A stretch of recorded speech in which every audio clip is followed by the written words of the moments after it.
Hey everybody, happy Monday and welcome back to another part of Through the Veil Adam and Alice prequel series.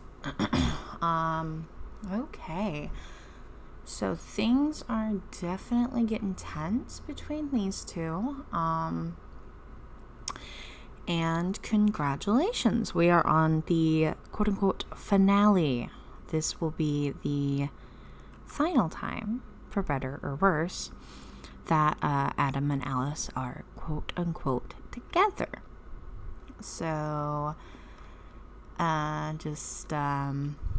basically, yes, this does get a little darker. He loses his temper. And he does put hands on her. So, I have given that warning for those who might need it. Do not worry. Happy ending, because like I said, this is a prequel. And just to, again, give a little bit more information, just to basically arm people. If it's not exactly evident, Alice is going to be one of my horse ranch sims, right? That I get to play in Chestnut Ridge and like properly do a little bit of a story and whatnot. So obviously she's got to be okay for that. So don't worry. I've got a plan. Everything is good. And like I said, this is the last time. So yeah. That being said, let's jump into this messy episode. It's New Year's Eve at the Roses household. As per usual, they do not celebrate. Adam spends his free time on the computer, gaming. He cannot get over their fight, but he is trying to give Alice space, lest he blows up again. This was not what he needs right now, this pregnancy. How could she forget to take the birth control? How? They only have $7,000 of the $15,000 needed. The $5 extra he told her was just for him to put away in an account somewhere. He could feel the noose tightening around his neck. They need that money, and they need it now. As for Alice, well, she spent a good few days lost and confused. Wesley got concerned and decided to come on by. Hey Alice, I noticed you've been quiet during our meme war on Social Bunny. Is everything alright? He could see clearly that not everything was alright. She had to forego the sexy outfits for better fitting maternity clothes. She looked miserable and the tear streaks were evident on her bare face. Hey Wesley. No. Not really. Her half-drummed-up smile wobbled with emotion. Do you want to talk about it? I can be a really good listener. He patted the seat next to him, getting comfy in the cold apartment. The heat showed it was on, but it didn't feel like it. She sighed and checked her phone as it beeped. Another message from Evie, asking if she was all right. Another message left unread as she put the phone away. Maybe, Wesley, it's kind of a lot. That's okay, Alice. I did come here to check on you after all, he reassured her. Well, I'm pregnant. She managed to say the sentence without wanting to puke. I see that. Congratulations. Or is it something you even want to be? She scoffed. No. It's a mistake, and one I wish I could fix. Abortion was still an option, but not with Adam and not with their dire financial straits. She had to get her new clothes from the thrift store and only super cheap outfits, and even then Adam was upset with how much was spent. I really don't want to be pregnant, Wesley. I want to get rid of it, to get an abortion. But Adam, well, it's not an option. Tears welled in her eyes. So I'm stuck with it, and everyone just seems to be okay with that. I hate being pregnant, and I don't want kids, and I want it gone. Gone. Gone. Gone. For a family sim like Wesley, this was hard to hear. But even harder to see was how miserable Alice was. I don't know what to do. I guess I just have to suffer. Stay here, be a mother, and stay with Adam in the city. It was a life that triggered her gag reflex. Inside her belly, the baby kicked. As she burst into tears, Wesley covered his face, feeling helpless. He didn't know how to comfort her, but he wanted to. Alice, I'm not going to say everything will be alright, but, well, there are other ways other than abortion. I'm not someone who likes the option, but if you want to, it is your choice, and Adam's too, really. But maybe you could give the baby up for adoption? I know there are several families who struggle with infertility and would be happy to... He trailed off as they heard the elevator ding outside the thin walls. Immediately, Alice began wiping her face. You should go, Wesley. Thank you for coming. Outside the apartment, Adam was frustrated. His tension and anger was at an all-time high. For days, he had been trying to give Alice space, thinking she could get with the program. He was taking on odd jobs, but they weren't paying because he failed. And each time he had to hold his tongue. And now he could hear voices inside of his apartment. Alice was not home alone. She was with another man. He had seen this man around. Wesley Rivers, a veterinarian who resided in Winton Park who came to the city on occasion. He had looked into all of Alice's friends, particularly the men. Wesley was an upstanding citizen and someone who Adam considered soft, not a threat. Now he might have to rethink that assessment. Hey there, Adam. I just came by to see how Alice was doing. Haven't heard from her for a few days. Congratulations on the baby, by the way. Oh, let me grab those dishes real quick for you, Alice.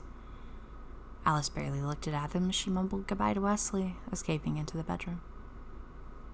Was she cheating on him with this man?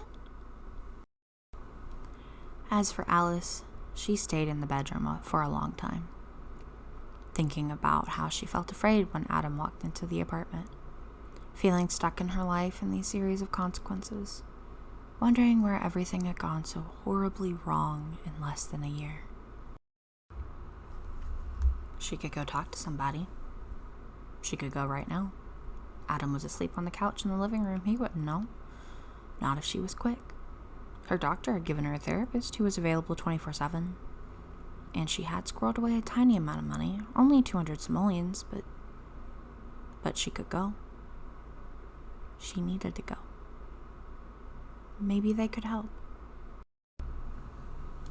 So she went, and when it didn't help, she got some food that she was craving too. $100 gone. Just like that. But maybe she could find some spare change in here. She didn't feel safe anymore. She wondered when that had changed. She didn't hear Adam come in behind her. What are you doing? She squeaked, feeling the burn of guilt radiating on her cheeks. Her back hurt. The baby kicked again. Her heart stuttered. Just doing laundry, boo? Checking the pockets so none of us left a pen or something. He sat down and patted the seat beside him. Sit. We need to talk. He waited until she sat down. Now, I've been patient, but you are trying me. His words sent icy chills down her back. We need to make money, and now.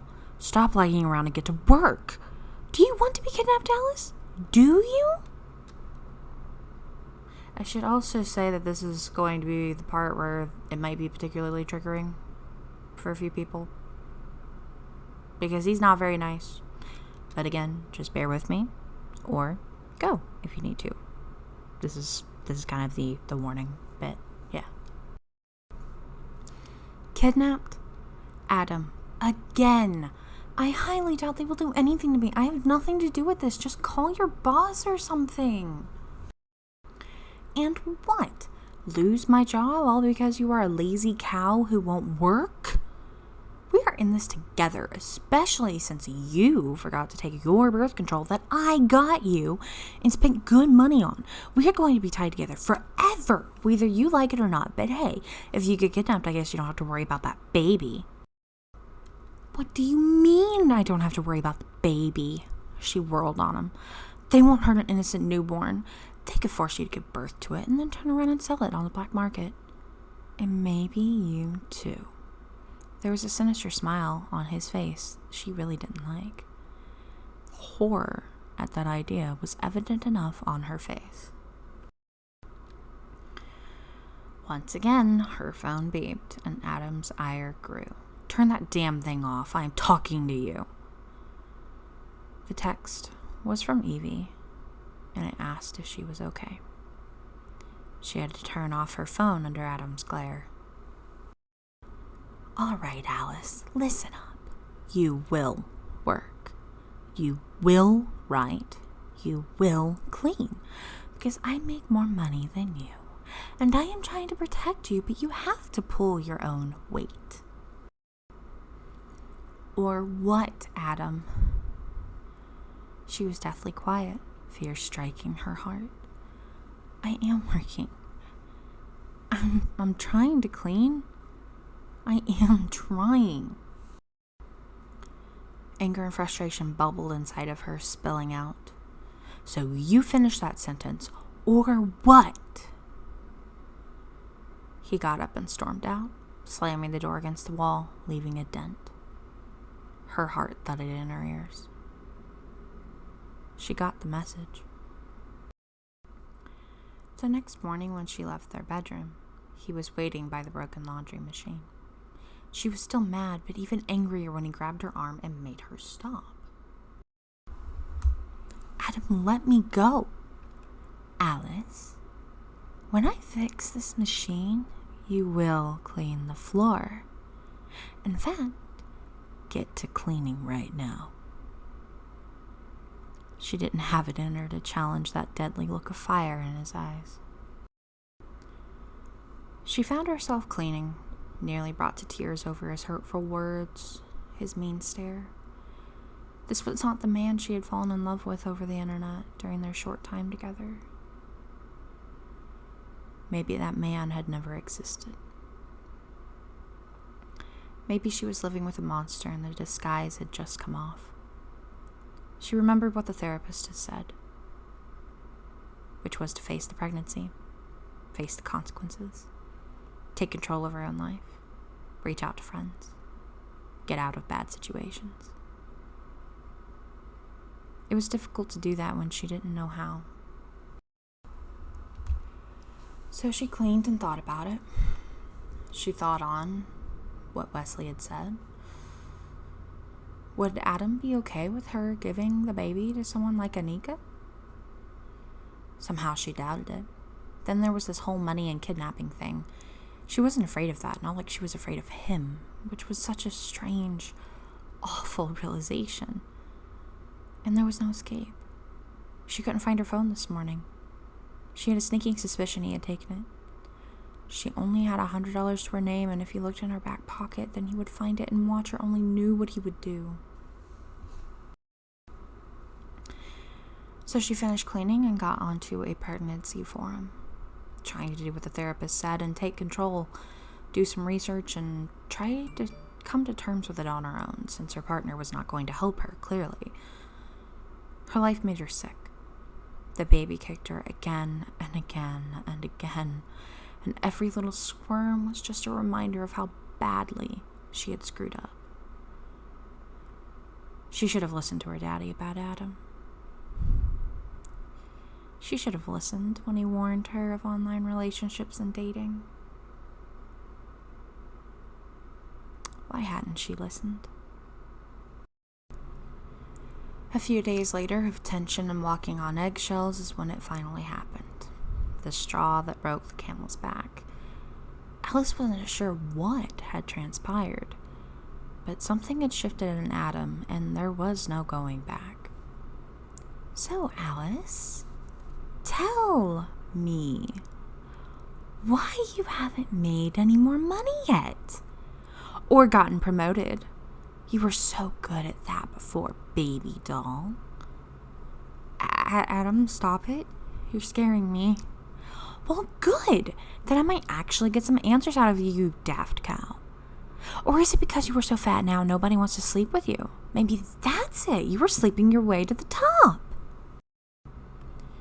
She couldn't believe what she was hearing.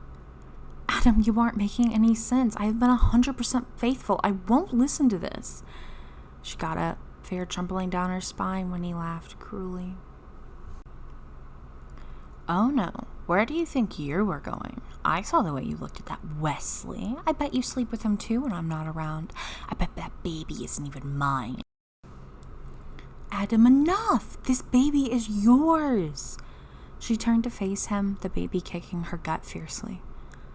I don't believe you.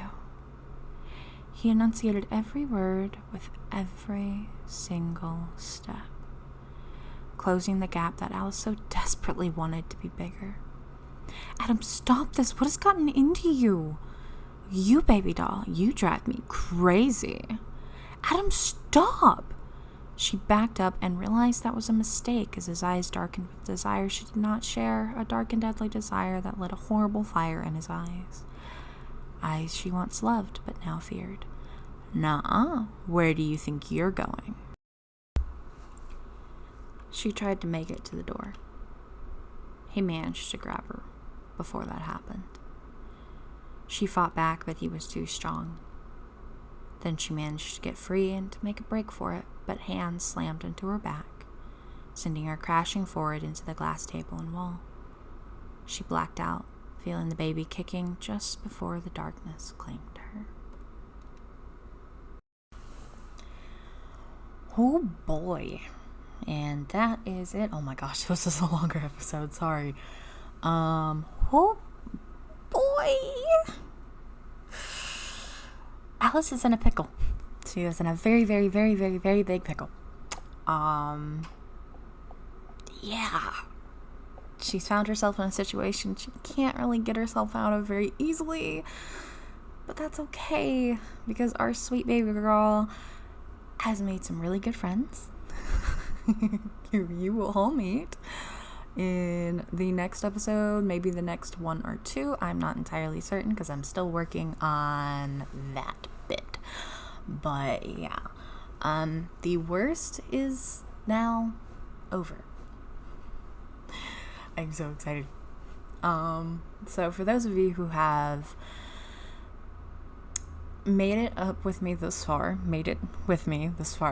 kudos to you, because I know this can be a topic that's hard. And it's kind of one of those things of like, yes, this is The Sims. Yes, it's lighthearted, but I also like to play with a little bit of realism and have a darker storyline every now and then.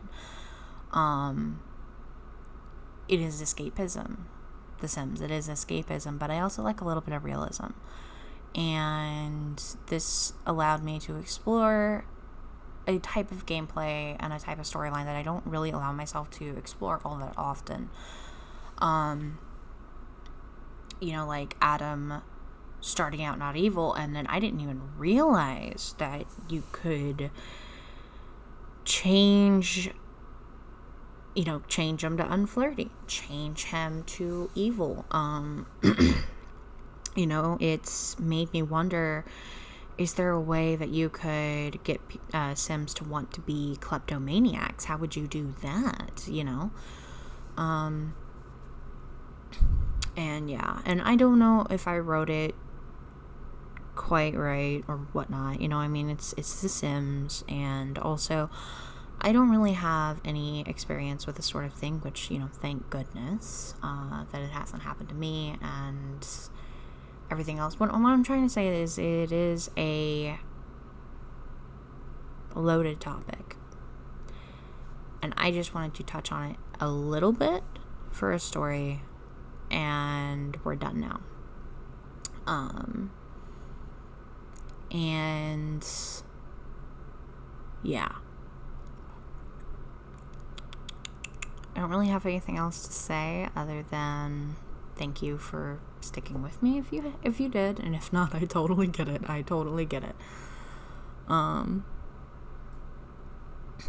But yeah, so next week or the week after, just depending, we will be meeting some new characters, and this entire mess is going to be cleaned up, and Alice will be okay. Adam, well, that remains to be seen. It really just depends on how much fun a particular character wants to have. So, yeah. But anyway, guys, I hope you're enjoying it so far. Whew, man, what a ride. Anyway, yeah, have a great week, guys. It's Monday. I know the Monday blues, but you know what? Friday's just around the corner. So we got this, right? We got this. Have a great week. I'll see you guys maybe next time. Who knows? Bye.